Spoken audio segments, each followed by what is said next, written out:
んにちは、メイです。今回はさら地から完成まで一気見できる総集編です。ブラック無糖がどんな風にできていくのか楽しみな方は、ぜひチャンネル登録と高評価をお願いいたします。長時間になりますので、何かの作業とともに見ていただけたら嬉しいです。では、さら地からスタートしていきます。島のテーマはスキー場のある街です。なので季節は冬です。ということでエントランスを早速作っていきます。ここからは案内所は見えませんが、今日は案内所前まで作っていきます。この島は南河口、東河口、広めの岬に長い桟橋、ほぼ真ん中に常吉ビーチ。エントランスから案内所前まで縦20マスです。今回はこの範囲を作っていきます。エントランスは利便性を高めるため、左右と正面に道が伸びていくようにします。冬の島を作るのは初めてなので、今回のために新しくマイデザインを描きました。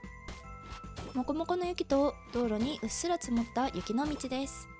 斜めの道以外は他の方のマイデザインとも合わせやすいように、マイデザインの端いっぱいまで描いています。今回の島もいろんな方のマイデザインをお借りする予定です。ちなみに島民代表が男なのは夫の島を奪ったからですね。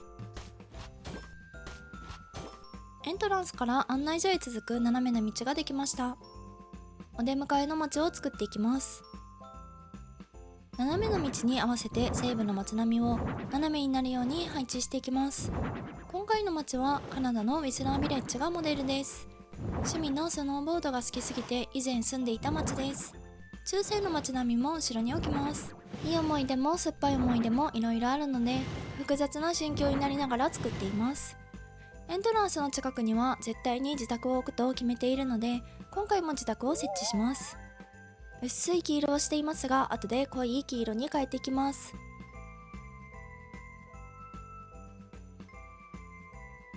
お出迎えの家の引っ越し完了です。自宅は荒れ放題の無法地帯なので、今後整備します。このままだとお出迎えができませんからね。左と右が同じになるように家具を置いていきます。進捗報告です。1段目の大体の形ができたので2段目を作ります。建物を載せるだけの2段目です。物が多すぎて通れない場所があるとまた限定される対象ですね。いつでも島評価が星2つなので、今回はせめて星3つにしたいです。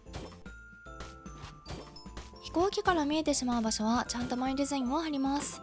2段目は建物の2階になるので、それっぽくなるよう家具を置いていきます。明かり系の家具が気持ち多めですね。シンプルなパネルをマイデザインでリメイクしたものを置きます。細かい窓枠がある方がお借りしたもの、四角の窓は色味を合わせて新しく描いたものです。西部の街並みは背中合わせにしておきます。お借りしたマイデザインは概要欄に書いてありますので、そちらをご覧ください。自宅裏門掛けを拡張して自宅も大きく見せていきます。どうやら見えっ張りな島民代表のようですね。ここは飛行機から見えないかもしれませんが、念のためにマイデザインを敷いています。自宅の色に合わせて家具も黄色です。左側は左下の雰囲気と合わせて茶色に、下と合わせると一体感が出ていい感じになりやすいなぁと当たり前のことを言ってみます。2段目ができました。雪が降ってきていい感じです。1段目を細かく飾り付けます。夜に撮影することがほぼないので、シンプルなパネルの窓を光らせていきます。屋外暖炉は火のパチパチ音が欲しかったために設置。木は L サイズで少し小さめ。手前は高くして奥を低くする疑似遠近法を使うためですね。温まる位置に椅子を置いて対策バッチリ。オレンジ色が入ることで建物内の暖かさを表現。こちら側の木は最大サイズにします。シンプルなパネルを多用する初期の頃のクリエイトを思い出しますね。ウィスラーの街は石壁が多いので柵は石で、意外とレンガじゃないんですよね。理由は知りません。自宅前のスペースが気になるので、とりあえず雪だるまを置きます。右側の斜めの街ができました。次は左側の街を作ります。エントランスから見たとき、ここは道を隠してしまうため、小さめな木を植えていきます。左側のお店はお酒を飲めるところにします。木に電球がついているものは描きました。中世の街並みを西部の街並みで囲うように配置します。店の入り口前をマイデザインで整備し忘れていたので段差をつけていきます。明かりのついた窓のあるドアを描きましたが、一見窓にしか見えないトラップです。マイデザインの色パレットが残っていなくて取っ手を目立たせることができませんでした。こちらも石壁。ポスタースタンドのマイデザインはユウさんのデザインを参考に描きました。お店に厚みを持たせていきます。2段目を大きめに作って足場の確保。雪でほぼ埋もれた白いレンガを敷いています。こちらも西部の街並みを背中合わせに置いていきます。足場はなかった存在にしていき、薪ストーブで煙突を作ります。お酒で体を温めるお店ができました。寒い冬はこれで乗り越えられますね。店の裏側を作ります。裏側はエントランスから見えない位置なので手抜き工事です。パン屋の入り口を作ります。ドアが開けっぱなしなので暖房代がエグそうです。このガラスのも自作です。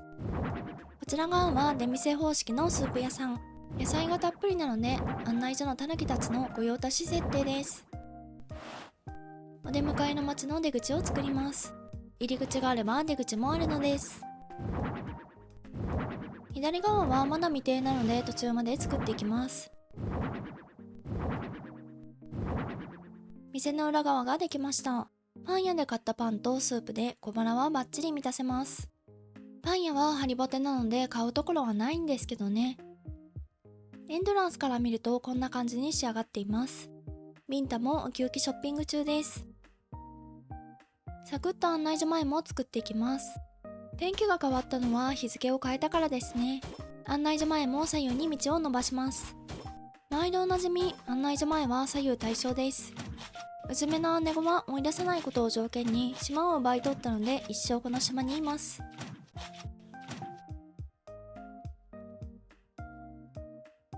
真ん中に行くにつれて小さくなるように成長止めをしています。手前の町がごちゃごちゃしているので案内所前は比較的シンプルにします。構造がシンプルなだけで物はたっぷり置きます。町とのつなぎ目は物を置いても手前の存在にかき消されてしまうのであまり物を置かないようにし、背が低い家具を中心にしていきます。案内所前ができました。空いている部分は未来の私が作ります。これで全て完成です。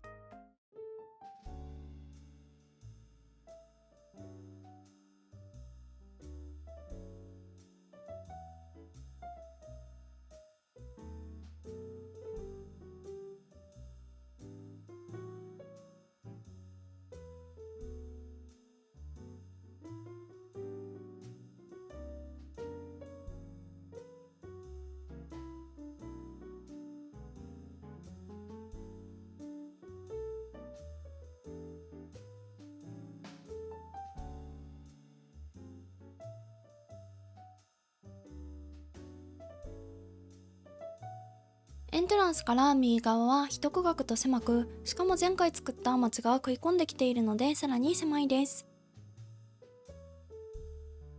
食い込んでいるのが見えるところとすぐ近くに岬があるのでそっちもついでに作ります。作る範囲は私史上一番広いですね。2区画ぐらいでしょうか。今回は広大な範囲なので一気に行きます。自宅裏の崖を拡張して2階部分を作ります。サクッと拡張したのでマイデザインを敷きます。ここは上空から見えるかもしれないので下地は敷いておきます。見えないところは敷かないのは当たり前となっています。下準備の完了。こういう感じのアパートの入り口になるように家具を飾り付けていきます。西部の街並みを背中合わせに横長の展示台、フェンス、シンプルなパネルを置きます。シンプルなパネルはドアですね。横から見るのは前提としておらず、斜めから見た時にいい感じになったらいいなぁの配置です。それでも横長の展示台がここだけ違和感があるような気がしています。紆余曲折ありこの家具の配置ですが、後でさらっと変えておくかもしれません。見えてしまう隙間はパーゴラと横長の展示台で埋めます。横長の展示台がなんか違うような気がしますが、まあこれでよしとします。下の段は飾り付けて建物の密集地帯だということを知らしめていきます。ドアの前に階段段差を置いて入り口っぽく、今後のために意地でも本物の階段は設置しません。パチモン階段です。下を飾り付けたら展示台が多少気にならなくなった気もします。もこもこ雪の道を敷いていきます。今シーズン使っているマイデザインは全て投稿済みなので、使ってみたい方がいらっしゃいましたらぜひお使いください。柵を立てるための下地を作ります。柵の下は雪がもっこり積もっている場合と、柵の真下のみあまり積もっていないパターンがあるので、今回は柵の下があまり積もっていないパターンです。得体の知らない輪ができていますね。アパートの下を飾り付けます。本来ならば地下室につながるような階段や入り口があったりするのですが、今回は雪っぽさを表現するためにひとしきり低木を植えました。先ほどのマイデザインに沿ってハロウィンな柵を立てます。お気に入りのもこもこ雪、シェフレアの鉢を隠すための生垣、隠れてないですね。ハロウィンな柵は建物の裏まで立て続けます。ヒイラギが育つのを見つめるだけの時間がやってまいりました。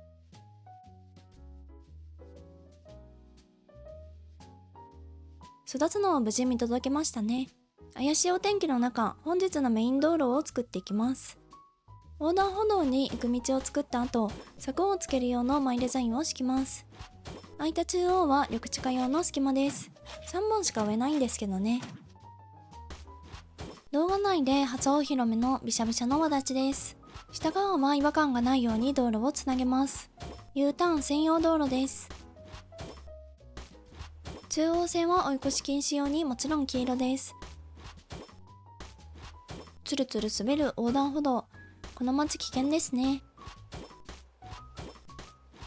岬に続く道をちょこっとだけ作ります。右側も緑地化です。メイン道路ができたので飾り付けていきます。明らかにスリップしそうな道なので柵は必須ですね。この柵はちなみに鉄の柵の黒色です。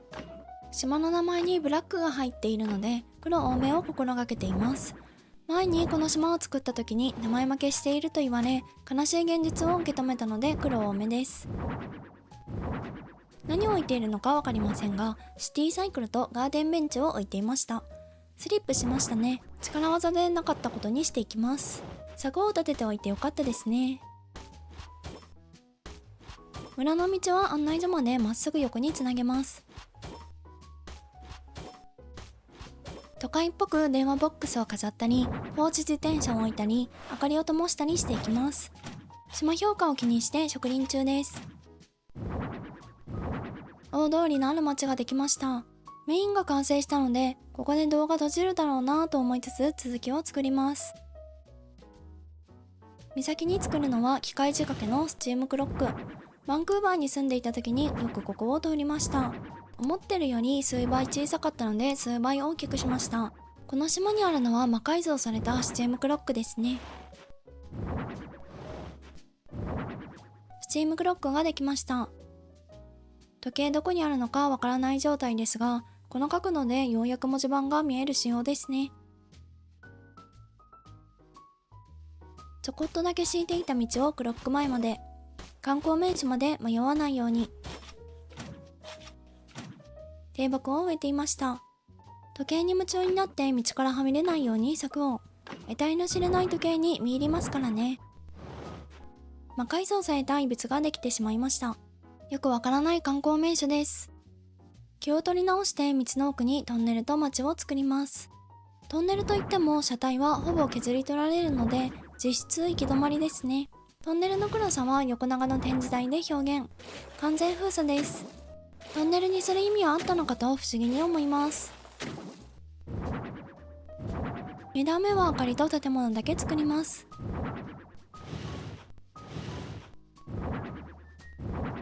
絶対に入れないトンネルができました。高速で走る妖怪が出るため封鎖されています。トンネル横アパートの裏を作っていきます。毎度おなじみマイデザインを敷く作業です。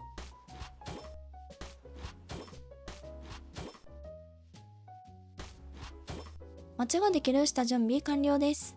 おもちゃ屋さんを作ります。お城の門を贅沢使いしていきます。門の裏はシンプルなパネルを使ってドアと窓を表現。可愛い窓はお借りしたものです。お借りしたマイデザインは概要欄にありますので、ぜひチェックしてくださいね。由緒正しそうな雰囲気を出すために2階部分も作っていきます。作られて3分ほどの由緒正しいとは何ぞと思いながら作っています。パッと見はお城っぽくしてワクワクする雰囲気に。ガゼボを中心に左右対称になるように作っていきます。欧州のお城は左右対称が多いので、左右対称にするだけで由緒正しそうな雰囲気を出せます。おもちゃ屋さんの外観だけできました。おもちゃ屋たらしめていきます。なんかあったかそうな雰囲気を出していきます。ここだけ場違い感がありますね。こっちは可愛くお城っぽさ増し増しで、看板のデザインもお借りしました。こちらは出窓風の飾り付け。風船で子供を釣ります。この島唯一のおもちゃ屋ができました。おすすめのおもちゃは犬の風船です。こちら側は古びたお店を作ります。小さな古いパブみたいな感じで、タヌキたちが一杯酒を引っ掛けに来る設定です。職場の横にあったら大体通いますよね。寒い冬はお酒で温まりますからね。外でも飲めるようにしておきます。体の温まった酔っ払い限定です。古そうなお店ができました。お店なのか民家なのかわからない外観です。ほとんど見えない部分を作っていきます。手前の建物が高すぎると奥のマスがほぼ見えなくなるので致し方ない部分ですね。入ってほしくない部分なので柵で囲います。見えてほしくない部分に行かせないよう道を塞ぎました。手前に草が入ってしまいますが、これで全て完成です。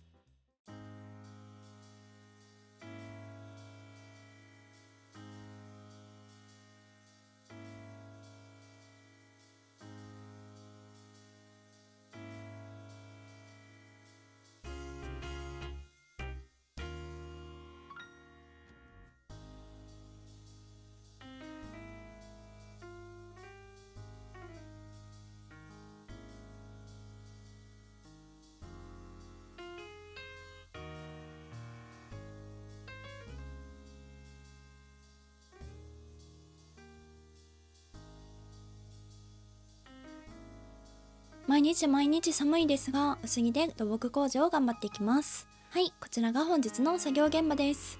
ここは島一番の発展した町にしたいので、いろんな方を誘致していきます。今回の範囲はここ。作れど作れど終わらぬと思っていたら、一気に広範囲をクリエイトしていました。なので今回は前編と後編に分けています。私史上最大範囲をすぐに更新していくスタイルです。まずはお出迎えの街を作った時に、過去の私に託された場所から作っていきます。過去の私との約束を守っていきます。この辺りは飛行機から見えるので、ちゃんとマイデザインを敷きます。上の道と下の道をただまっすぐにつなげているだけの映像です。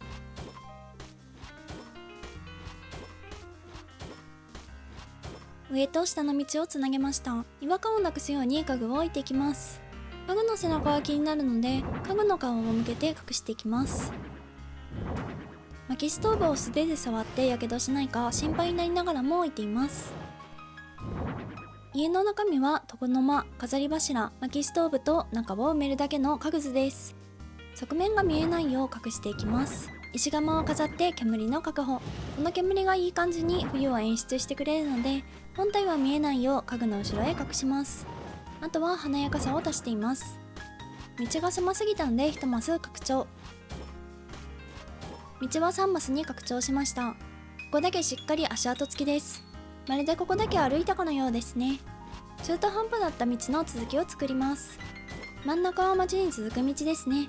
冬らしく左側の町にはスケートリンクを作る予定です。下の方も同じように人が雪を踏みつけた後のマイデザインを貼ります。ここは後編でホテルっぽくするので、その下の部分を作っていきます。途中までは赤レンガで、あとは苔のレンガのものにチェンジ。正面しかリノベーションしていないという設定です。ケチなところを見せつけていきます。道に迷いそうな看板を置いて、そこにあるあるベンチ。下側は夏から置きっぱなしだった椅子とテーブルセットです。新しいマイデザインの登場。手直しが終わったら投稿予定です。エリアをつなぐ狭い道ができました。こっちの路地はすれ違えないほどの狭さがいい感じです。左側にこの島最大のビレッジを作っていきます。ビレッジといえばレンガの道なので、手待ちのレンガをふんだんに使っていきます。霞んでいてどこに敷いたか見えにくいですが、 C カーブになるように敷きました。道に沿って中世の街並みを飾って大枠を作っていきます。門の下は少し段差があるように見せかけて影がついているだけですね。今回のモデルはノーススターカリフォルニアリゾートです。ホテルの目の前にスケートリンクがあるので、それを参考にして作っています。趣のあるリゾート地っぽくするために赤レンガを採用。白い地面に赤が映えるというのももう一つの理由です。こちらにもお店の入り口を作っていきます。建物は中央がへこむようにシンメトリーになるように配置していきます。街の大枠ができました。門それぞれにお店を誘致していきます。まず1つ目はエイブルシスターズ。お洋服も売ってもらいますが、こちらはお洋服のレンタルショップにもなってもらいます。ウェアやスケート靴などのレンタル業務が始まります。エイブルシスターズの誘致成功。門からウィンドウガラスが見える位置にしてあります。続いてこちらはたぬき商店。主張の激しい外観をしているため安定に隠していきます。屋根に雪が積もっている関係で多少良さそうですね。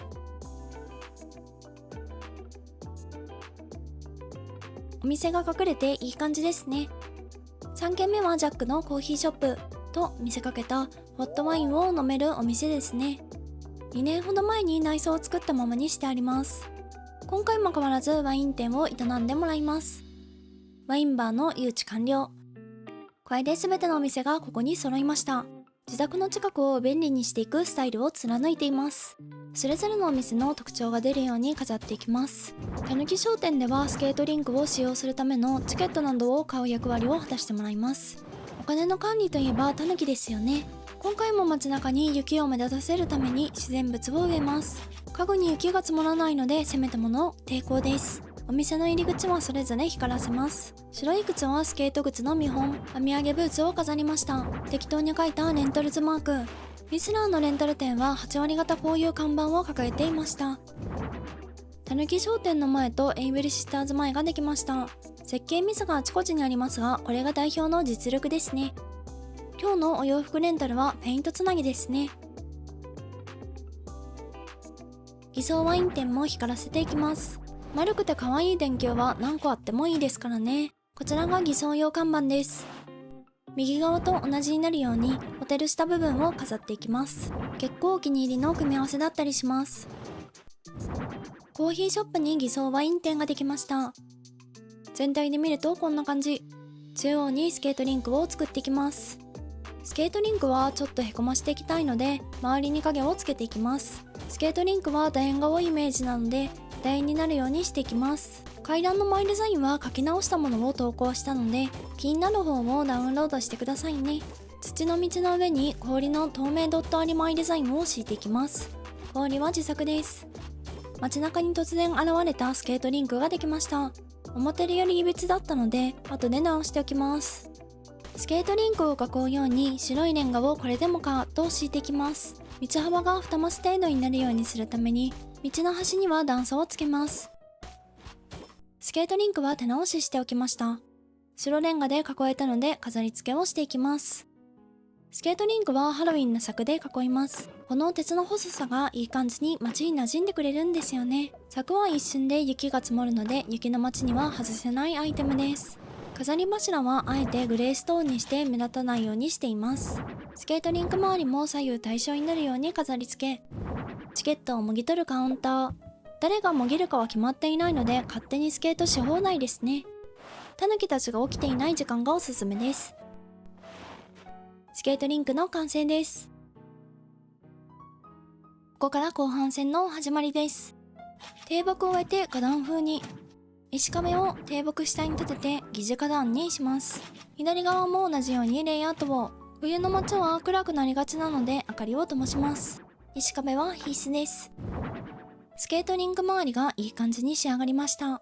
スケートで疲れた時はぜひこのベンチで休憩を。隙間かわからないくらいの大きさの隙間を埋めていきます。右しか映っていませんが左側もあります。まずはここの雪部分に入れないように石壁を立てていきます。外国の雪山のビレッジにはよく謎の植林スペースがあったので、それを再現していきます。日本の効率を求めたスキー場の街とは少し違いますね。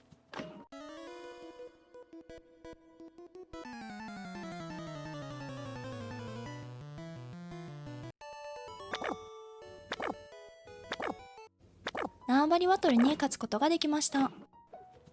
一悶着ありましたが無事に柵で囲えました。謎の植林スペースを作っていきます。町に木をたくさん植えるのは海外だと土地が広いからかなと思ったりします。町に対して何%自然がないといけないとかもありそうですよね。それが決まっていたら私が以前作った島は全て条例違反になりそうです。木を植えたら高齢の木の成長を見守る時間です。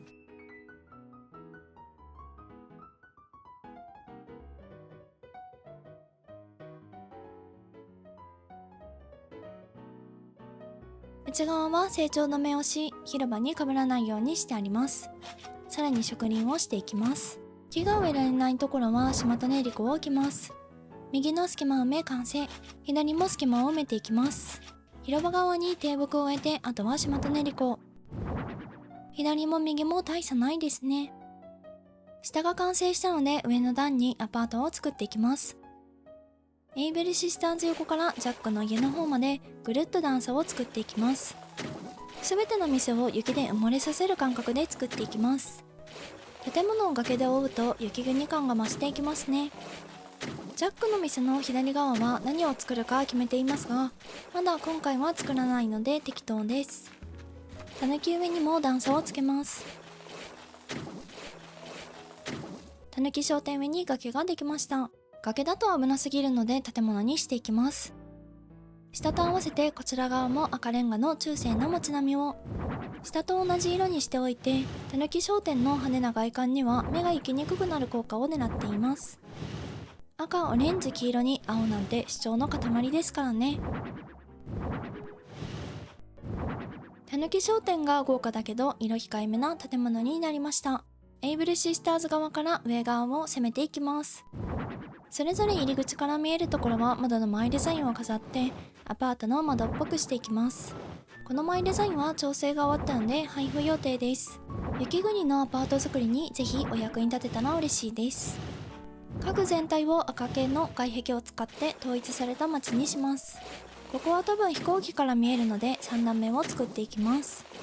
見えない部分は作らないということを徹底しているので、見える部分だけ作っていきます。下と合わせてアパートの窓を正面全部に置いていきます。後ろは中世の街並みを。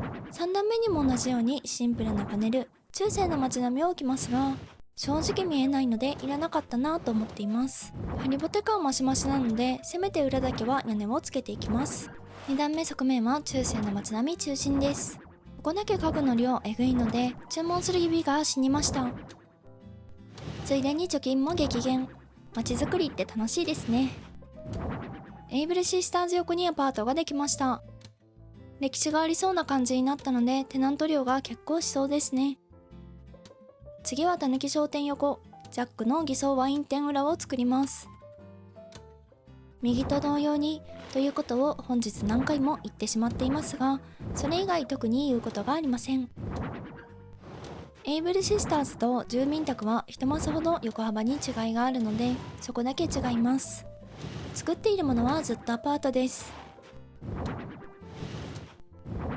少し話は変わりますが、前編も含めたぬき商店前にスケートリンクを作るというアイディアがハルチーさんと被っていますが、お互いに模倣しておらず偶然被ってしまっただけなのでご理解いただけますと幸いです。たぬき商店がさらに豪華になりました。高いテナント料もたぬき商店なら楽々です。ジャックのコーヒーショップも歴史のある感じに。全体で見るとこんな感じに仕上がりました。この島一番の発展した街の完成です。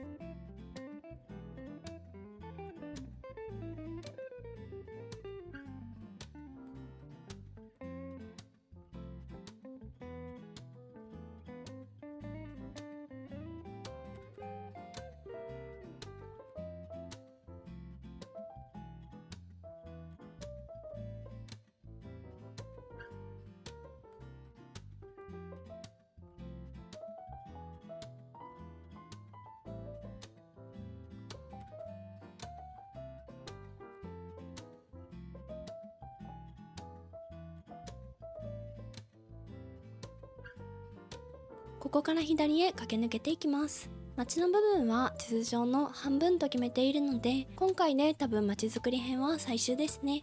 作る場所はちゃんと更地です。範囲はこの辺りです。1区画分以上がデフォルトになってきたこの頃です。地図の半分を5回の動画で作り上げてしまう名刺の島クリエイトの始まりです。まずは謎の見張り台を作ります。こういうところは本当は作りたくないのですが、全ては写真映えのために作っています。謎の見張り台ができました。見張り台と名付けた理由は後にわかります。かわいいラムネちゃんをご招待。以前離島でナンパして島に永住してもらうことにしました。隣に商店があるので便利な土地です。たったこれだけのために坂をつける贅沢使いをしていきます。ケチな精神が身に宿っているせいか、贅沢使いすぎると体が拒否反応を少し示しています。階段が足りなくなったらここを撤去してやる気です。ここの撮影ポイントから見える景色をいい感じにしたいので、カメラを起動して位置を決めていきます。3分の1ラインの位置を体を張って覚えていきます。このための階段といっても過言ではないくらいの活躍です。ここですね。位置が決まったので肉体労働の開始です。場所と位置を決めるだけなので張り切りすぎない程度に崖作りです。ここにはこの場所のシンボルとなるものを作ります。灯台を置きたいだけなんですけどね。場所はいいのですが近すぎるので2マスほど後退させます。全力で2マス下げていきます。全力でカットして2マス下げました。ビフォー、アフター、本人にしかわからないレベルの変化です。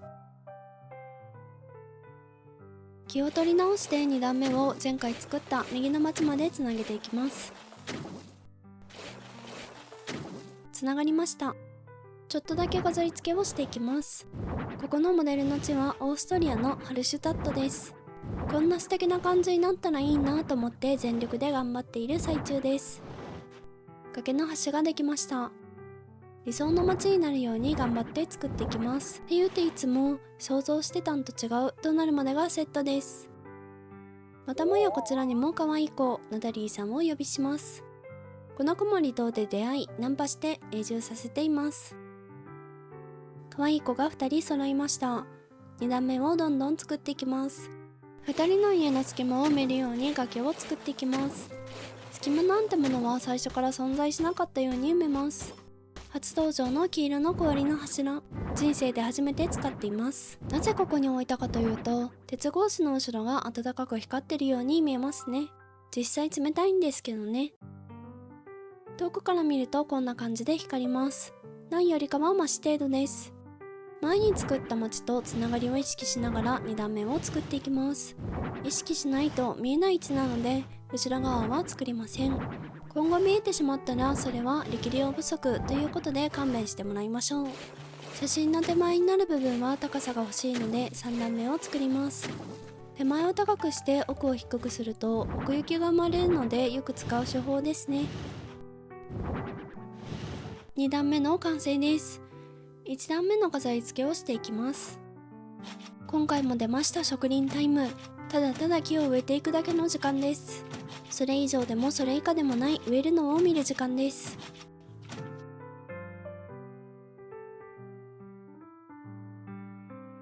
木の成長の見守り隊の皆様ありがとうございました。ようやく島クリエイトっぽく道を敷いていきます。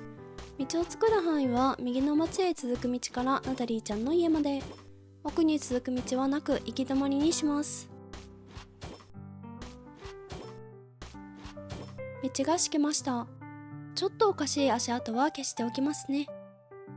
この辺りは通れないようにギチギチに家具を敷き詰めます。湖から漁業に行くとしたらこんな家具を置くだろうなという妄想のもと選ばれた家具たちです。後に作る湖へ家具が落っこちないように柵をつけていきます。落っこちてしまった家具を拾うために湖に飛び込む羽目になったら嫌ですからね。さっきまで話していた湖の登場です。登場というか今から作ります。湖は土地ギリギリまで掘っていきます。想像上は丸くなる予定でしたが、かなり四角です。湖がいい感じにできました。だんだん終盤へ近づいてまいりました。手前側を整備していきます。人が通りそうなところには柵を、朽ち果てた木に雪を積もらせたい名刺です。次回作では雪リメイクもできると最高だなと妄想でもしておきます。崖ギリギリに柵を立て、雪で埋もれているかのように仕立て上げます。あとはいつも通り草をたっぷり植えていきます。あえてここは通れません。湖のたもとは草で覆い尽くしました。水に沈めてしまおうかと悩みましたが、無事完成してよかったです。最初に作った見張り台を仕上げていきます。湖は何が起こるのかわからないので、こういう高台は必須ですよね。手前側には柵をつけず視野を確保し、散らばった紙で雪玉を再現。ついでに殺風景すぎたところを少しだけ飾り付けます。これで全て完成です。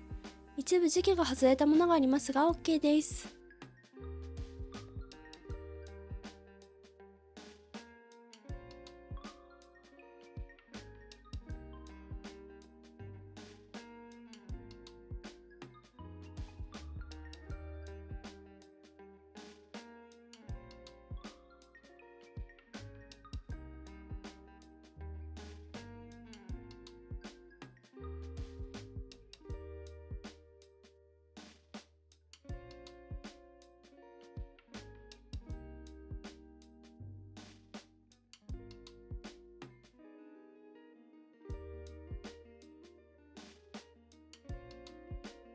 今回は案内所周りの左から後ろまでぐるっと作っていきます。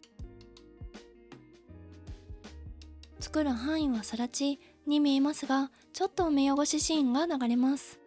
マップだとこの辺り、ここの場所にスキー場へ向かう山道を作ります。まずはマイデザインを敷いていきます。山道なのでわだちのある道路にします。山道なのでカーブは必須です。気がついたらわだちが5本に、どうやら三輪車が走っていたようなのでちょっと直します。U ターン専用道路になりました。内輪差があるのでカーブがおかしいのですが気にしません。どこまで道路を伸ばせばいいのかわからなくなってしまったので、一旦奥に崖を作ってから考えます。崖の縦幅は6マスで道路と同じ幅にします。フートのテントは動かせないのでこのままです。この島のフータには何も与えられていません。中途半端に進捗状況です。案内所の裏までつなげるために先に案内所裏に崖を作ります。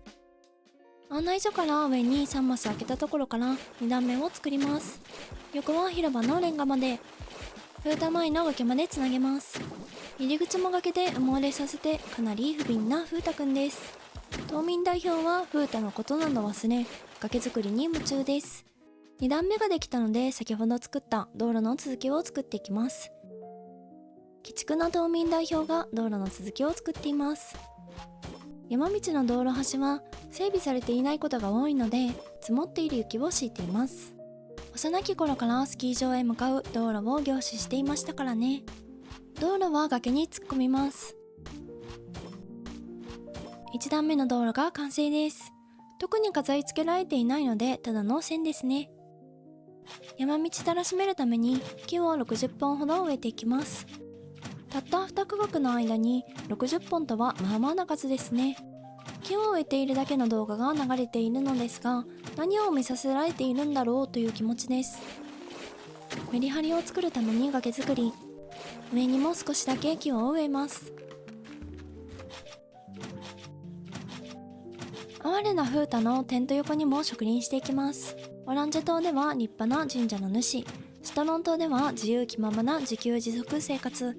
この島では風太には何も与えられませんでした。低木も木の間に埋めていきます。後で風太の住まいはスキーグッズレンタル店にでもしておきます。崖と目があったら擁壁ができる、そんな感じで流れるように擁壁を作ります。シンプルなパネルをコンクリートリメイクしたものと、マイデザインを使ってツタを生やしたものを飾ります。崖に近づくだけで擁壁ができる特殊能力持ちの島民代表です。ちょっと便利そうだけど欲しくならない能力なのが悲しい現実です。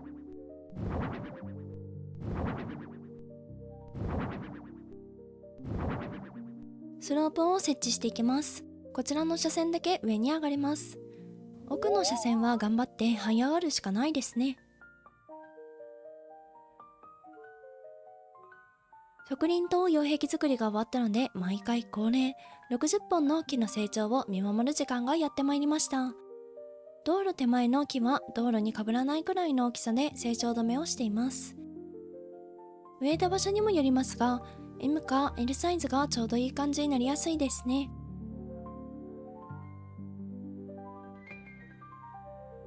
案内所裏にもスロープをつけていきます。こちら側はスキー場につながるスロープになる予定です。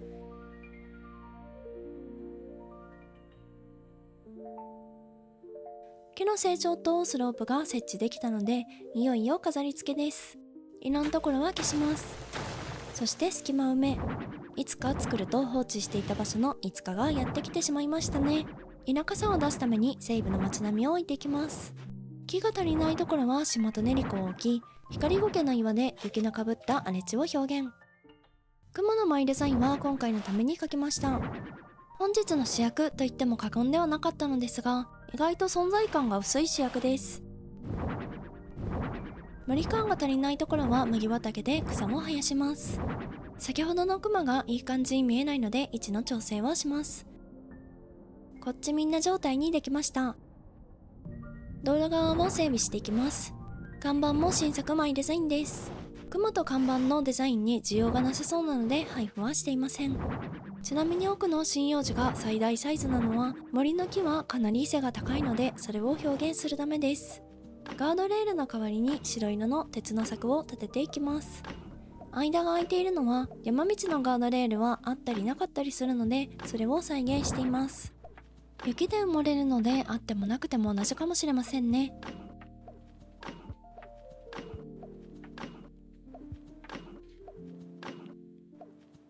山道登れるか心配な軽自動車です。山道にいるということは地元の方かもしれません。かなり暗くなってきたので点灯させていきます。スクーターはあまり現実的ではないかもしれません。1段目の道路の飾り付けが終わりました。案内所の真横はこんな感じ。霞んで見えませんが熊が似ています。すっかり風太のテントが見えなくなった風太のテント前道路。こちらに熊はいません。2段目も道路を作っていきます。小さいのと大きいのをチェンジします。道路側が大きいと事故の原因になりますからね。この短い道路のためだけにスロープ2つだなんてもったいないなぁと思いながらマイデザインをしていきます。実は3つ目もつける予定ですが、それはまた後のお話。ここから見える景色も今後作り込んでいくので、今日はその下準備ですね。2段目のマイデザインが敷けました。サクッと飾り付けします。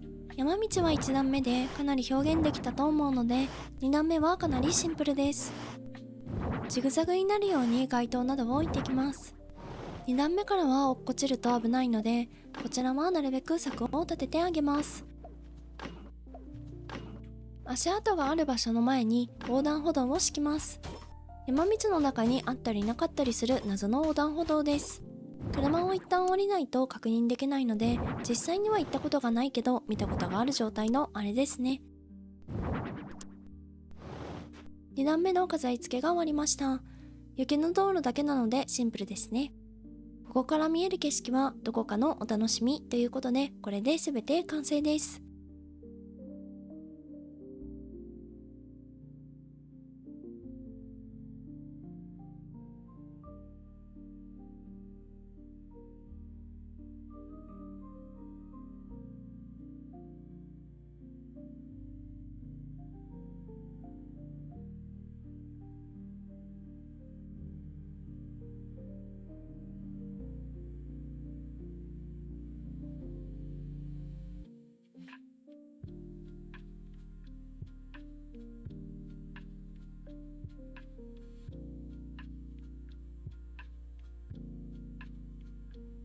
回の温泉街は黒く染め上げます。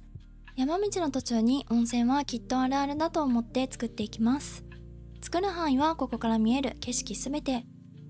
マップだとこの辺り、山道と温泉街の横はまた今度やります。まずは写真を撮る位置を決めるために崖作りです。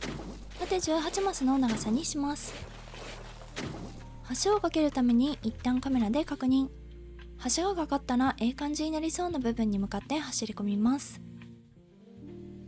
だいたいこの辺りですね。すぐに降りて真ん中に横5、縦6マスの崖作り。かなり横長の橋を架ける予定です。今回は崖作りとマイデザイン式が前菜で、温泉街のドンの移設がメインディッシュとなっております。先ほどの崖は全面川にします。川の両端に温泉街を作るので崖の拡張。横8か9マスくらいですね。崖で防ぐ前に川を掘っていきます。足元も川を掘れたらいいんですけど、普通に考えて危険すぎますね。左側も右と同じように砂浜ギリギリまで崖の拡張。砂浜の花は5サッシです。山道から崖をちょっとつなげる準備もします。道をつなげるとクマがこんにちはしてきそうです。真ん中から左右に8マスほど拡張できました。マイデザインを貼っつけていきます。もこもこ雪で道になりそうな部分を囲った後、新作のマイデザインで埋めていきます。今までの道路に足跡がいっぱいついているだけのものです。調整途中なので準備ができたら多分公開します。集合体恐怖症としてはちょっとゾワゾワする出来栄えです。自分で書いたのに直視できません。橋を架けていきます。道はあまり見ないようにしているので調整が難航中です。本日のメインイベントのこの島のドン、うずめの姉子の登場です。温泉街を牛耳ってそうな顔をしていますからね。いらっしゃいませ、うずめの姉子。姉子のために階段を設置していきます。クマが万が一ここに来てしまっても、うずめの姉子が何とかしてくれそうな雰囲気があります。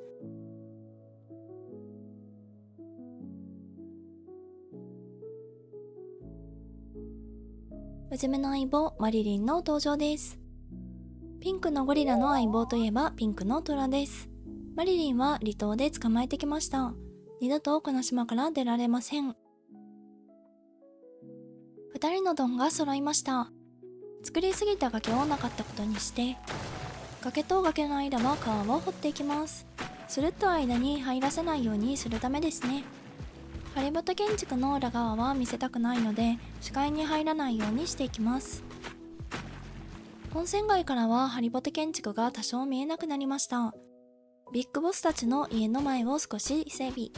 一番優先されるべきですからね。山道から温泉街への道は変えるかもしれないので適当に敷いておきます。こちらは田舎っぽく有刺鉄線。橋の奥が未開拓地だったので奥から制圧していきます。埋め込み式の川作りですね。崖を作って川を閉じ込めます。町づくりは去年で終わりと言いつつまた作ってしまっている島民代表です。スキー場の近くに温泉があるイメージなので作りたい欲に抗えませんでした。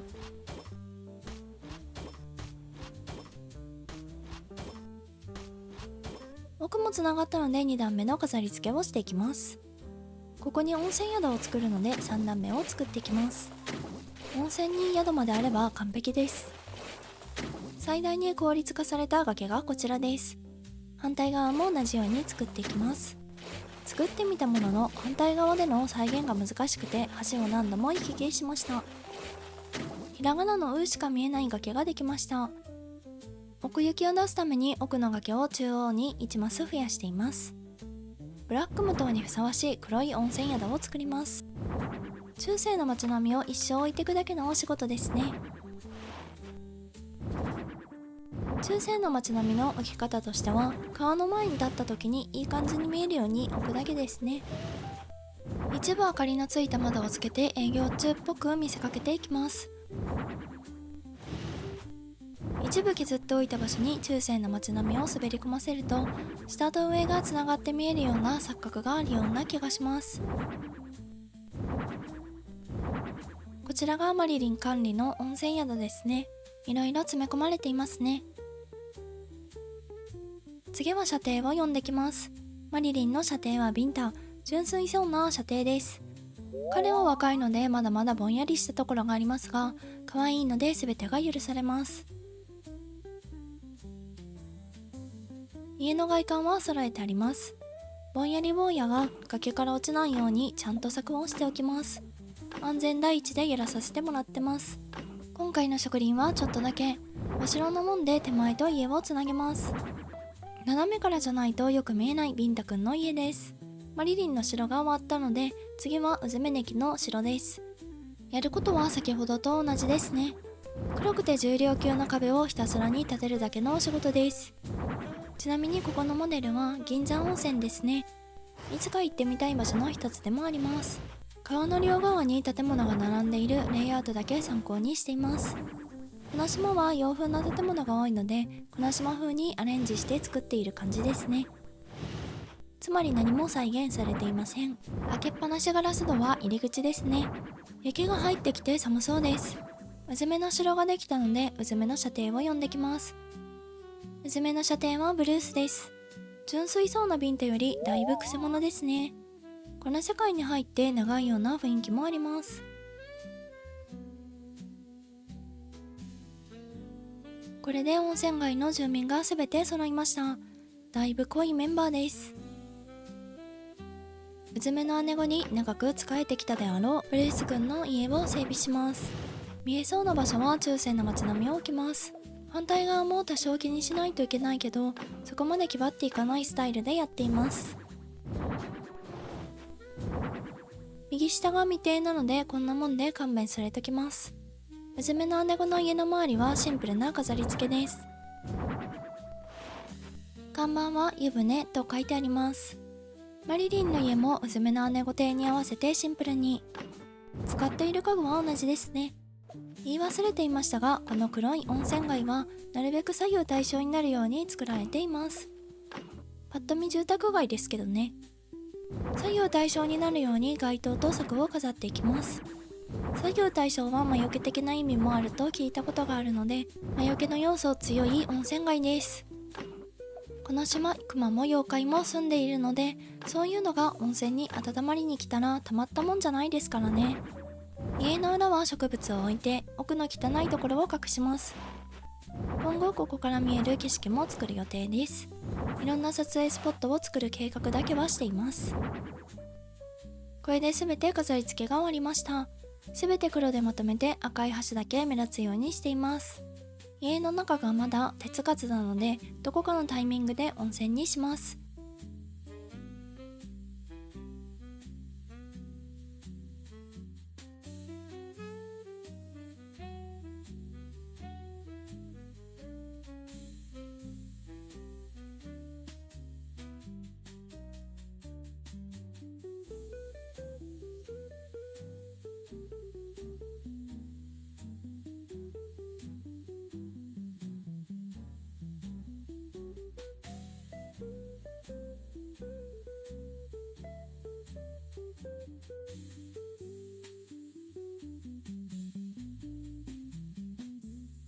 スキー日和のいいお天気の中、早速現場へ向かいます。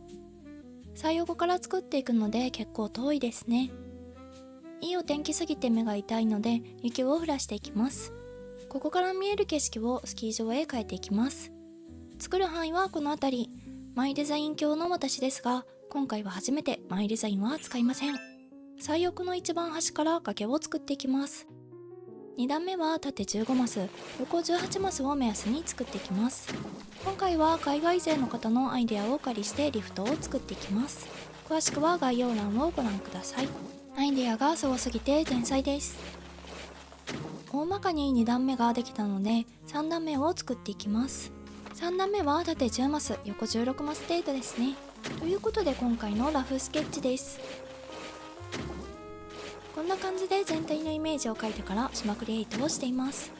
たまに何を書いたのか忘れるので難解な絵になっています。3段目もできたので上から攻めていきます。リフト降り場の主にハムスケを添えて、リフォーム済みですがリフト降り場というかわいそうな作りになったので閲覧は推奨しておりません。ハムスケは飛び盛りの時の最推しです。スロープをつけるために少し拡張、まだ奥から18マスの範囲内で作っています。山作りなので凸凹で問題ないですね。滑り降りてくる場所を表現するためだけにスロープをつけていきます。贅沢だなぁと思いながらも主役になれるからいいよねという気持ちです。ハムスケはまだ降りられませんが1段目にもつけるので安心してください。家にリフトが吸い込まれる場所を作ります。ベンチブランコの両脇に電柱を置いて適当に作った崖を増やしていきます。正面に見えるリフトは電柱を置いた後、前にベンチブランコを置いてリフトっぽく。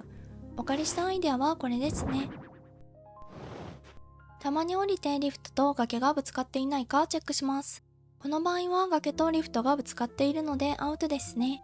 一番上のリフトに乗れなくなりましたが OK です。一番下にスロープをつけるために崖の拡張、上のスロープとちょっとずらした位置にスロープをつけてあえて揃えないようにします。一直線でスピードを出しすぎるのも対策しています。2段目のリフトは上と揃えず3マスほどずらします。電柱が大きいので単純にかぶって見えなくなるからですね。1段目も同様です。写真を撮る関係で右側は少し中央寄せ、リフト部分がいい感じです。滑走できる部分がスロープしかないのでなかなか技術が要求されそうです。雪山もたらしめるためには木が必要ですね。今回は針葉樹を35本、低木も20個程度植えていきます。ちなみにこのスキー場はほとんどが山林コースなのでかなり上級者向けですね。最近知ったのですが1段目に雑草が生い茂っていると2段目にも容赦なく生えてくるのですね。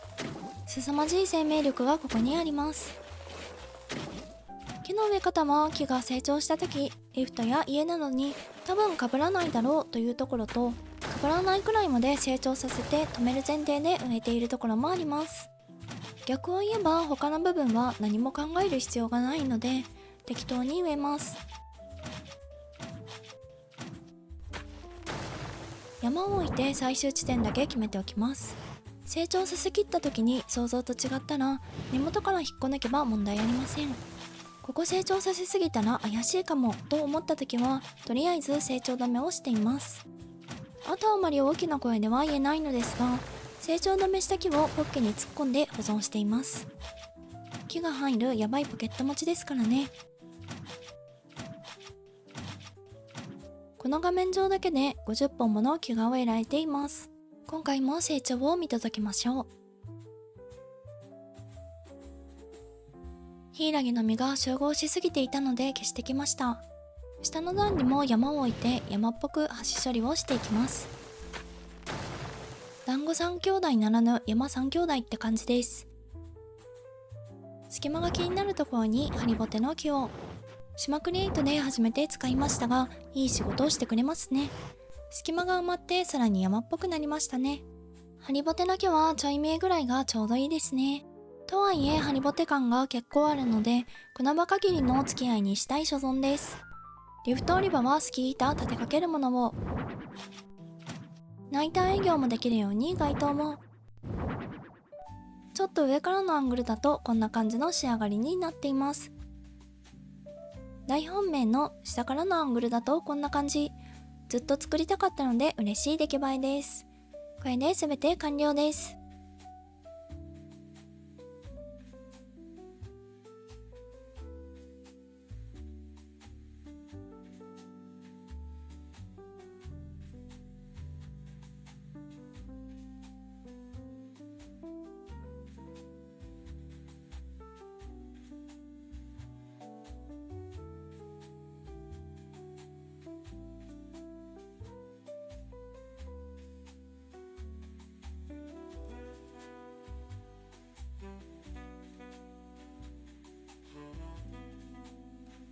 もうすぐ現実世界で冬が終わってしまうので、急いでこの島を終わらせていこうと思います。今回の範囲はここから見える景色以外も作っていきます。マップ上だと2区間分作るのですが、ゲレンデ部分はそんなに作らないので実質 1.5 区画分ですね。まずは温泉街のピンクの虎が歩いているところにカフェを作っていきます。砂浜から11マス目のところから砂浜側に向かって横10マス、縦6マスの2段目を作っていきます。2段目のご利用は計画的にということで、かなり計算してから段差を作っています。計算が苦手なので後で行き詰まって何の計算だったのかとしばしば考えますね。2段目の土台ができたのでカフェの経営者を呼んできます。砂浜に追いやって花を潰すために移設されていたパタヤさんをカフェの経営者に。南国リゾート感の強い彼女ですが、北国リゾートの方になってもらいます。いい目をしていますね。うまくやれるか心配そうです。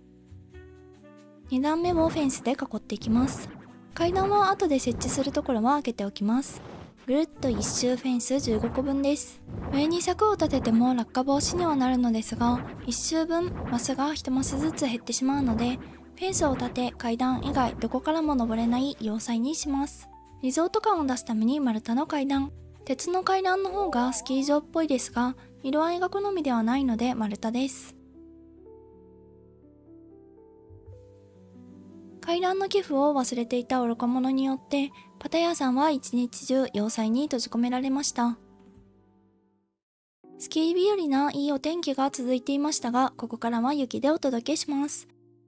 上からゲレンデを眺められるカフェに雪がちょっと積もった木のマイデザインを貼っていきます。お借りしたマイデザインは概要欄に書いてありますので、気になる方はぜひ概要欄を見てくださいね。素敵なマイデザインなのでこれだけでいい感じの雰囲気です。まだまだマイデザインのターンは終わらないということで、カフェから案内所裏まで道をつなげていきます。まっすぐ敷くのはいつもやっているので、今回は途中で道を曲げます。複雑な道への憧れが出ちゃっていますね。スキー場っぽく駐車場を道の間や道の下部分に作っていきます。手前の建物でほぼ見えなくなるのですが、何もないよりなんか入れたい気分だったので駐車場です。違和感のあるマイデザインの敷き方ですが、家具でそれっぽくするので OK です。まずはカフェ周りから飾り付けていきます。火を絶やさないために薪の倉庫、南国が忘れられないパタヤさんのために常緑種の飾り付け、某有名コーヒー店を思い出させる色合いでおしゃれさをアピールしていきます。カフェのパラソルテーブルはどのリメイクカラーも使いやすくておしゃれなので最高ですね。南国生まれのパタヤさんのために暖かくするためのストーブは必須です。カフェの完成です。寒い雪の日に緑や赤茶が入るので、ここだけ暖かそうですね。かといって雪がなさすぎるのもおかしいので、柵を立てて雪の追加。家具に自動で雪を積もれと思いますね。植林しつつ家具の飾り付け。この島はシマトネリコをいつもより少なめに使っているので、次の島では担当使いたいですね。階段横にスキー板を立てかけることで、スキー場のカフェっぽさを演出。カフェの前ができたので、一旦木の成長を見守ります。ちょっと気になるところは後の総仕上げで仕上げていきます。左側を作るのですが、時系列がおかしいところは編集の関係です。ゲレンデと手前側を柵で分けていきます。スキー場のレンタル店の登場です。おじいちゃんマーティが経営しています。スキー場直営なので割高です。フータのレンタル店が安くておすすめ。山道側は木で埋め尽くしていきます。スキー場といえば山なので木は欠かせませんね。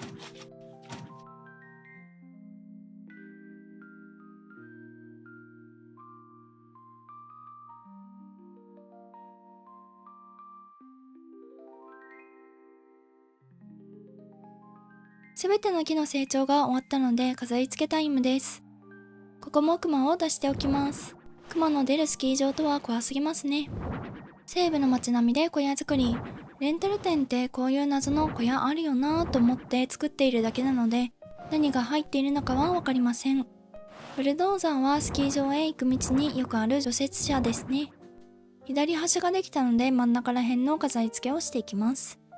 一目でわかるようにレンタル看板を、スキー場といえばスキー板などを置くスペースがあるので、道路端に道々に置いていきます。スノーボード派なので、スノーボードも家具として欲しかったですね。看板犬です。車が入れないように柵を。サーフボードはスノーボード代わりですね。実際は横向きに置くので危険な置き方です。愛してやまないスノーボードがなぜ家具としてないのか、とても悲しい現実です。たくさんの車を置いて賑わっている風にしていきます。微妙な隙間は柵で隠します。真ん中に駐車スペースができました。1台絶対出られない車がありますが、ファンタジーなので OK です。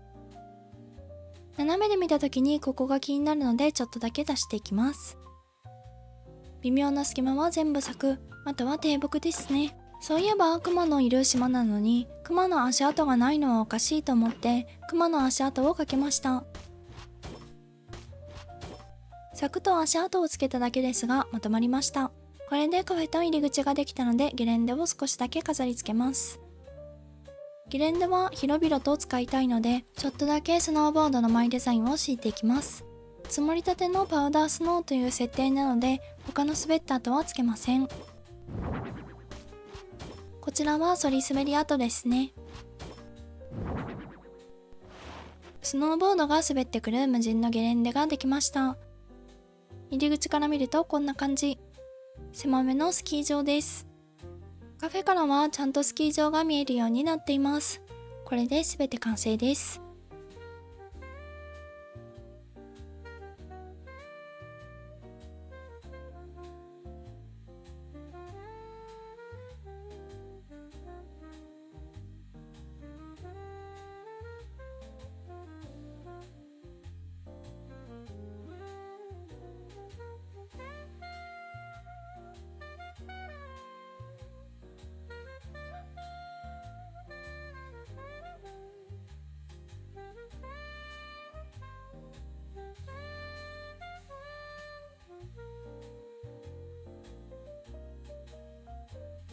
島クリエイトをしていない範囲を半分ずつ作っていくので、まあまあな範囲だと思っていますが、意外といつも通りの範囲でしたね。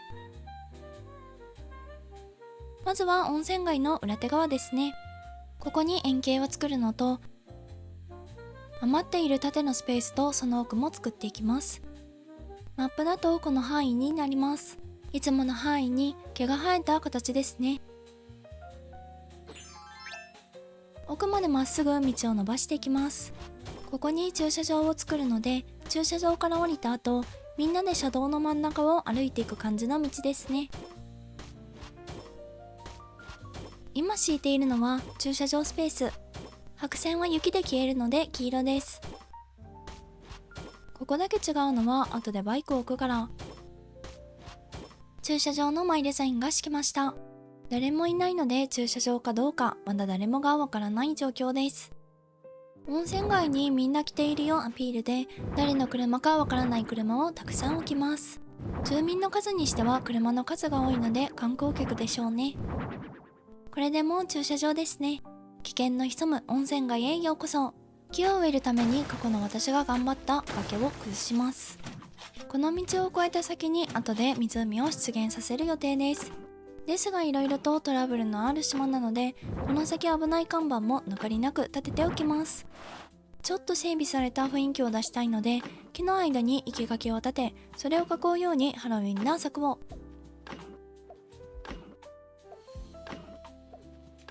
まだ木は育っていませんが、駐車場の8割が完成。斜めから見るとこんな感じ。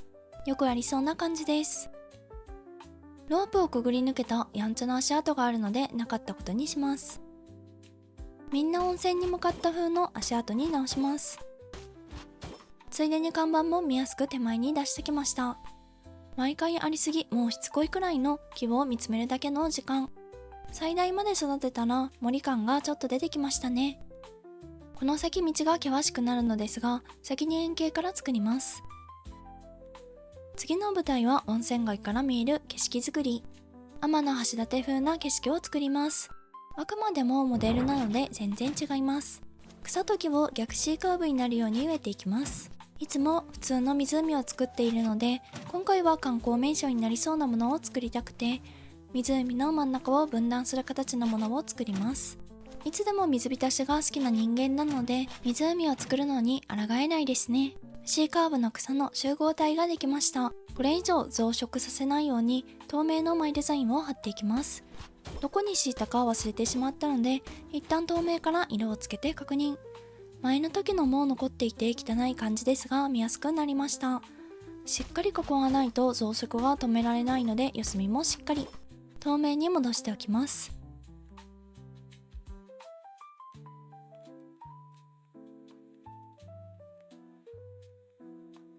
いい感じに草が生えたのでバランス調整をした後、雑草部分以外を水浸しにしていきます。後で見返したらそんなに位置が変わってなくて草が生えました。湖は雑草の形に沿って掘り進めます。端もギリギリまで。横幅が30マス、縦が15マスくらいですね。このマス数を休みなく掘り進めると20分くらいでできます。編集されると20秒ですね。右側は湖の形が丸くなるように掘っていきます。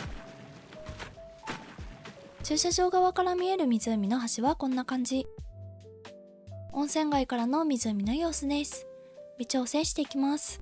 崖の真下に生垣を立てると積もっている雪の実見えたりしていい感じになるのでお気に入り。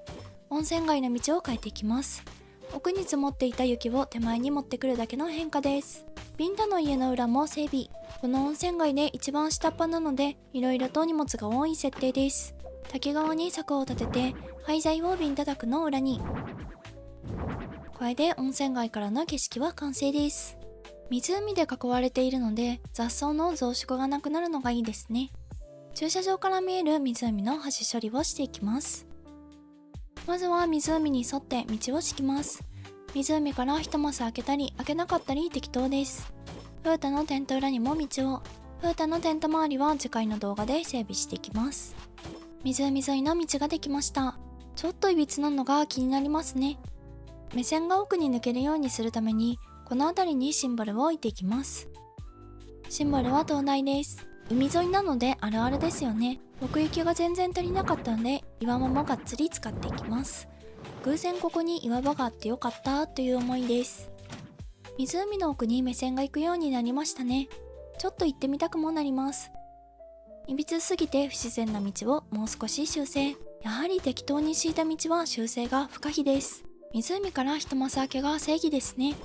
自然になったのか怪しいところですが、さっきよりはマシです。崩れたトンネルを作ります。内部は洞窟も置きます。一筋縄では通さない、それがブラック無道です。危ないのでいろいろ重機などを置いていきます。何も必要ないところにおしゃれのためにトンネルを作って崩壊した設定です。安全設計はしない島方針です。崩れたトンネルの完成。ジャックと豆の木を置きます。トンネルまで湖に落っこちないように柵を立てます。ここまで安全ですね。崩壊したトンネルの裏に侵食する木たちを植えていきます。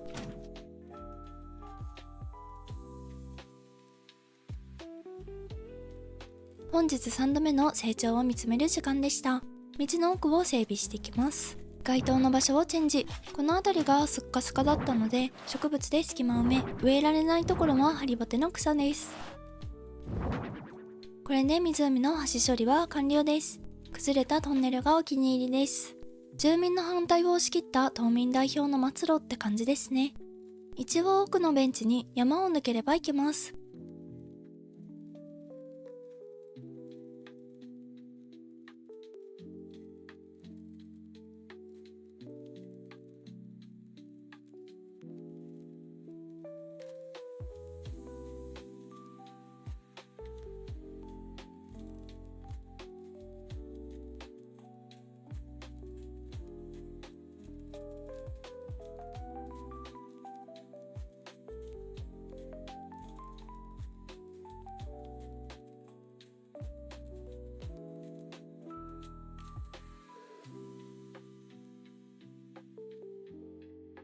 余っている土地全部我が物顔で作り変えていきます。舞台となる土地は風太のテント横からスキー場のところまでですね。いろいろと物があって汚いところ性格出ていますね。ここに山と滝と展望台といろいろ作ります。マップだとこの辺り、前回作ったチョラゲ湖が気になりますね。いつも通り2区間分整備していきます。まずは山の土台作りから。この山にいろいろてんこ盛りするので、今までで一番てんこ盛り山になる予定です。要素が多い分山の形が複雑になるので、詳細なマス数は把握しきれていません。一番長いところで縦15マス、横13マスくらいだったような曖昧な記憶です。3段目は右側に展望スペース、左に滝です。展望台は縦横5マス程度だったような、かなり悩みながら作ったので記憶がいろいろと改ざんされていますね。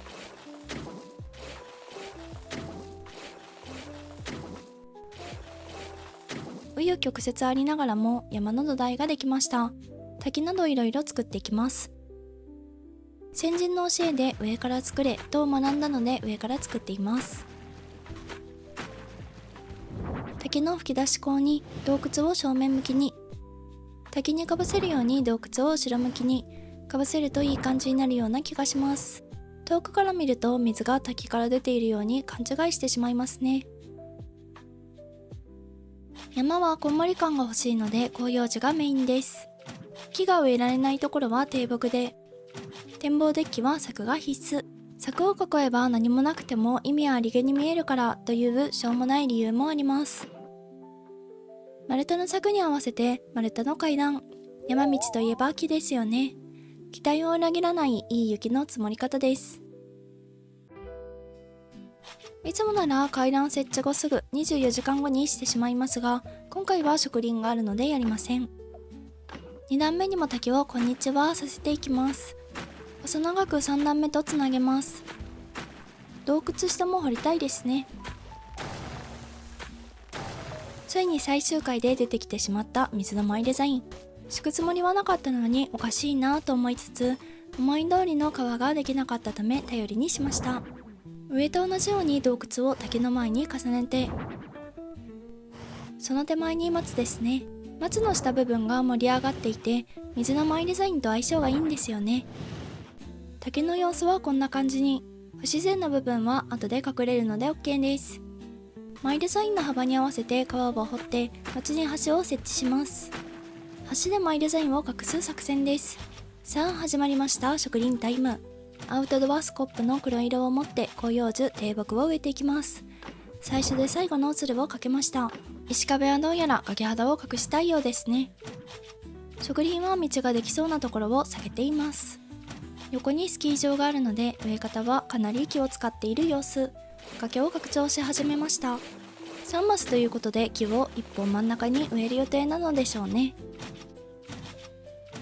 崖に登ったということはやはり木を植えるようです。ここからはまた木が成長したり階段ができたり橋が設置されるのを定位置から眺める時間です。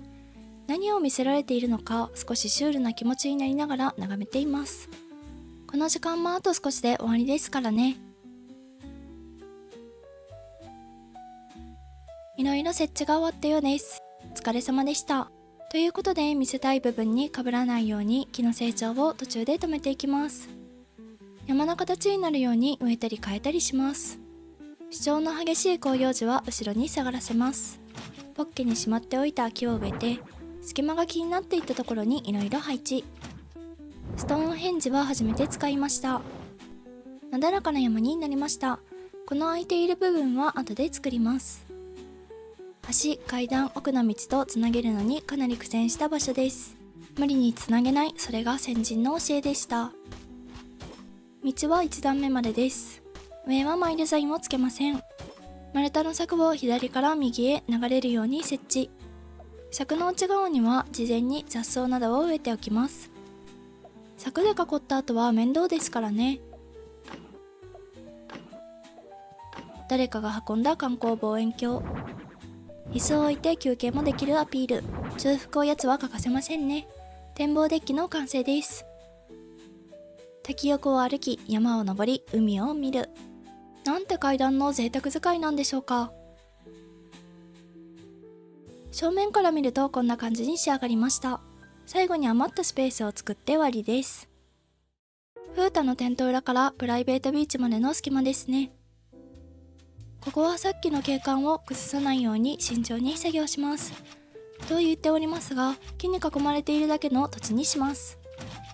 左が針葉樹、右が広葉樹とバッチリ分かれているので、それがミックスされる感じですね。山の谷になるような感じにしたいので、ゴリゴリに成長止めも使っています。山の奥は神秘的な雰囲気にしたいので、ストーンアーチを置いて、道の真ん中は雑草や化石が出てこないように透明のマイデザインを敷いておきます。人が踏みしめた土地以外は雑草などを多めに生やして人石未踏の土地とします。鶴のランプを置いてなぜか奥へ導かれている雰囲気に。